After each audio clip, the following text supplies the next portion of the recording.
Well, a warm welcome to this talk, Tuesday the 23rd of May.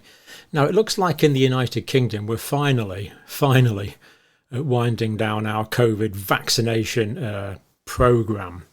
Let's just look at what's been publicised over the last couple of days. This is from the government sites.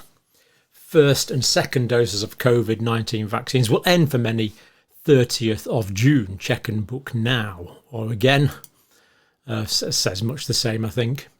So it looks like this is now winding down for many. Quite what that means, we don't know the full details of. Now, this is happening on the ground. People are voting with their feet. Let me show you what I mean here. So here we have the graphic of the, this actually our word in data. Daily COVID-19 vaccination doses administered per 100 people. Now, of course, it was high during the pandemic, but as of late, it's been really quite low, as we see down here. And if we look at a more recent time frame, we can see that the amounts of people taking the vaccine now are remarkably low. Now, for some strange reason, New Zealand seems to have had a bit of a blip there. Looks like New Zealand have got a slightly different view of the risk-benefit analysis for the COVID vaccination, if this data is accurate. But all other countries basically very much winding down now. United States, Canada, Australia, Ireland and Denmark. Denmark being the lowest. Now, that is encouraging. And of course, the pandemic is essentially over now, which is good. I think the World Health Organization said it was essentially over, didn't they? Now, let's have a look at what they are saying here. So this is being publicised on Twitter and various places like that. UK to stop primary COVID vaccination courses, the first and the second dose. But the UK Health Security Agency here, surprisingly, if you had the first or second dose of the COVID vaccine, please come forward for them. So they're inviting people to still come forward for them who were unvaccinated. So just to clarify, on the 23rd of May 2023, the UK Health Security Agency is still encouraging people to come forward for COVID vaccination. Do with that information as you see fit. But this is what they're saying. I took this from Twitter just this morning, actually. Book now to make sure you get the jabs before the offer ends. So it makes it sound like a supermarket sale, doesn't it? Anyway, getting the first and second dose of the COVID vaccine. Now, I think this has to be distinguished from the booster doses. Of course, the booster doses in the autumn campaign, we backpedalled. When I say we, the United Kingdom backpedalled to over 55s. Then for the spring campaign, it backpedalled to over 75s and those with particular risks. But this is still what is on their website at the moment. Anyone aged over 5 on or before the 31st of August 2022 can get a second dose of COVID vaccine. So according to the UK regulations, you can have your 6-year-old vaccinated.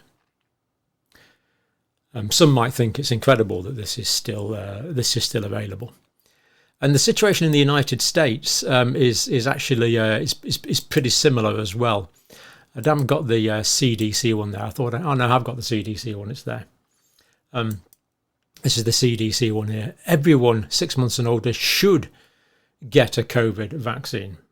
But as we've seen from the very low uptake figures of late in the States, people are voting with their feet against this possibility. So that's the link there for the United Kingdom site, still advising it. The boosters, of course, are currently over 75, or those with comorbidities. This is talking about the first and second dose. And that was the CDC advice as of today. So really quite incredible. CDC as of today, everyone 6 months and older should get a COVID-19 vaccination. That is what they're advising, but not many taking it up. Now, Johnson & Johnson in the United States, withdrawn now, of course. Now, I was just reading today the stocks of Johnson & Johnson, the adenovirus vector vaccine. Kind of similar to our AstraZeneca vaccine in this adenovirus vector vaccine.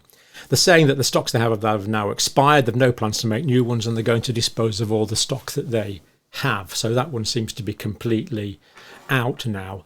Don't seem to read much about why it's not being used in the States anymore, whereas in the United Kingdom we know that the AstraZeneca has had a lot of issues with what's the word? There's a word, rare adverse reactions.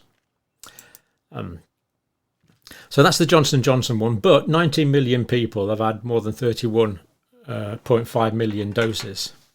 Let's hope there's no further adverse events. Now, this is December 21 for the United Kingdom. We were pretty slow, really, to really recognise the dangers from the AstraZeneca. A spokesman from the Joint Committee of Vaccination Immunisation, the results of the COV-BOOST trial conducted during the summer of 2021 provided good evidence that the mRNA vaccines are most effective option for the UK's booster programme. So the JCVI was saying here, when they moved away from the AstraZeneca vaccine, that's because the other ones were better. They're not saying it's because the other ones had adverse events. They seem to be saying because it's the other ones were better. I really think the British public is old enough to be able to handle the truth and an objective explanation for changes, but that's just a quote from a popular news outlet in the UK. The full link for the communication from the JCVI is there for perusal. To be fair, they do admit very rare side effects, adverse reactions of the vaccine. Denmark, of course, more on the ball, stopped AZ in April 2021. Now, this article here from the British Medical Journal, just there. Patients launch legal action against AstraZeneca over its COVID-19 vaccine. What's this about? Well, AstraZeneca has been sent pre-action protocol letters, apparently, by the legal people acting. And the first step seems to be I don't know, is this a test case or something? I don't know, but 75 claimants so far. Some have survived. Now, this is a direct quote from the British Medical Journal article. Some have survived with catastrophic injuries following blood clots. Relative representing others who suffered adverse reactions. So some people who had injuries from the vaccine are making claims on their behalf. Other people who had other adverse reactions from the vaccine,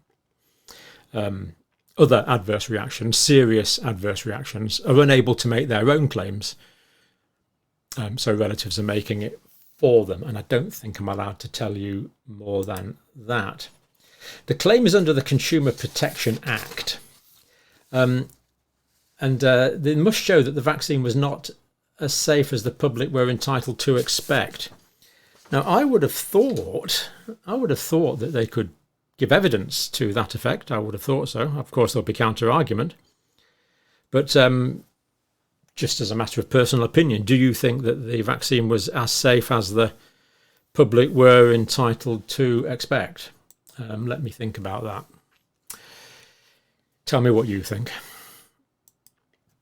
Now, the vaccine damage scheme in the United Kingdom is limited to £120,000 per applicant to prove severe disablement, or indeed people who can no longer make the application themselves but rely on relatives to make that application for them would just be entitled to that same amount.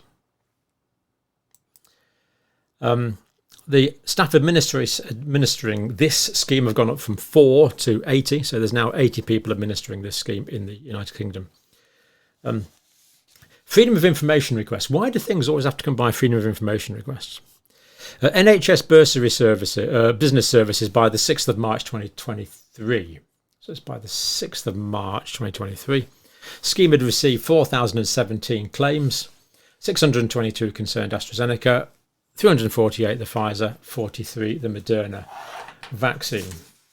And 344 of these claims were for a severe adverse reaction, where the person that suffered the adverse reaction is no longer in a position to make the claim for themselves, and the claim has to be made by the relatives. Now, this is not just the UK. This seems to be an international phenomenon. Let me just give you one example here. From Australia. Population's only 26 million in Australia, remember. But they've had 3,374 claims to their equivalent scheme, and I got that from this Senator Babette speech in the Australian Senate, which we might look at more detail, but I'll put the link if you wanted to watch that for yourself. So the adenovirus vector vaccines, well and truly now part of the past, it looks like. I've got a video here somewhere. Is this it? Of the Oxford AstraZeneca vaccine in Oxford. Here it is. It's in a showcase in Oxford here. There we go. This is in one of the Oxford colleges. They're kind of showing it off. So this is the adenovirus. Now, to be fair, I don't know that that's still there. It may well have been removed from public display. It's a couple of months probably since I was there.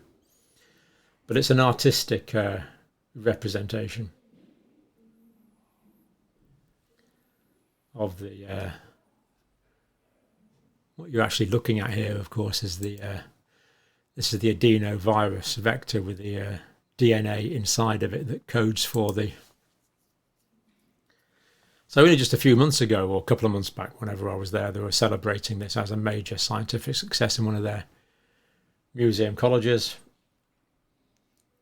If you live in Oxford, do let me know if it's still there or whether it's been removed. I'd just be curious to know that.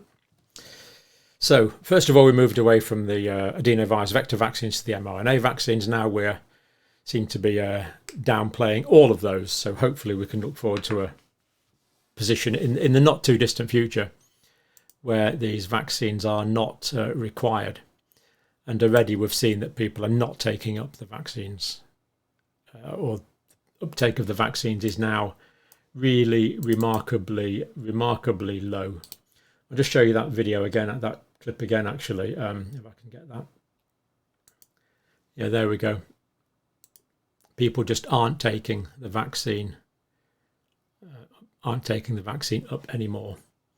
Looking like the public has made its own risk-benefit analysis. That's all we'll do for now. Tell me what you think, and thank you for watching.